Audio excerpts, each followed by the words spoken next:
Özünüzü turist kimi təsəvvür eləyin, şəhəri ilk dəfə görmüsünüz, məkanı tanımırsınız və gedəcəyiniz ünvanını axtarırsınız. Belə məqamda köməyinizə ilk çatacaq məhz yerli sakinlərlə ünsiyyət dayanır. Bəs görəsən, ölkəmizdə olan turistlər yerli sakinlərlə rahat ünsiyyət qura bilirlərmi? Kürəklər şəhəri paytaxt Bakının küçələrində hər gün yüzlərlə əcnəbi turistə rast gəlmək mümkündür. Onların bir qismi tarixi məkanları gəzir, digərləri milli mətbəximizin ləziz təamları ilə tanış olur. Amma turistlərin yaddaşında ən çox qalan məkanlar deyil, insanlarla qurduqları ünsiyyətdir. Salam. Salam. Qoşaqalı qapısına hansı istiqamətdə gedə bilərəm? Bəli, bəzən turistlərlə ünsiyyət qurmaq üçün mükəmməl səviyyədə xarici dili bilməyə ehtiyac olmur. Sadəcə bir salam, bir təbəssüm və kömək etmək istəyi kifayət eləyir. İnsanlar çox mehriban və səmimidirlər. Müxtəlif yerlərə, hansısa məkanlara getməkdə köməkliyə alırıq və bacardıqları qədər yardım edirlər. Xüsusilə yaşlı nəsil istiqamlı və nəzakətlidir. Açığı bu münasibət məndə çox xoş təəssürat yaratdı.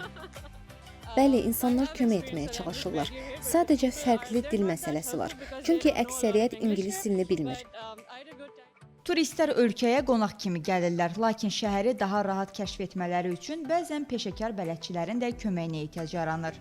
Bəzən deyirlər ki, dili bilməsələr belə insanlar yenə də əl hərəkətlərindən istiqamətləri göstərməyə çalışırlar, bacardıqları köməklikləri göstərirlər və bu da onları məmnun edir.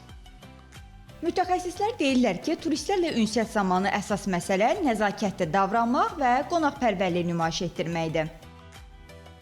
Turist qarşılaşır yolda, soruşur, ünvan soruşur, çalışmalıyıq, kömək etməliyik. Mən Azərbaycanda rastlaşdığım ən çox müsbət hadisələrdən biri türklərin bizə rahat səfər etməyidir. Onlar deyirlər ki, biz burada heç qariblik çəkmirik.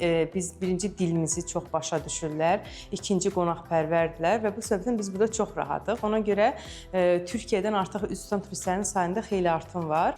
Bəli, turistlər səfərini başa vurduqdan sonra özləri ilə təkcə şəkillər və suvenirlər aparmır. Həmçinin onlar xoş xatirələri, gördükləri xoş rəftarı, səmimi münasibəti də özləri ilə ölkələrinə aparırlar.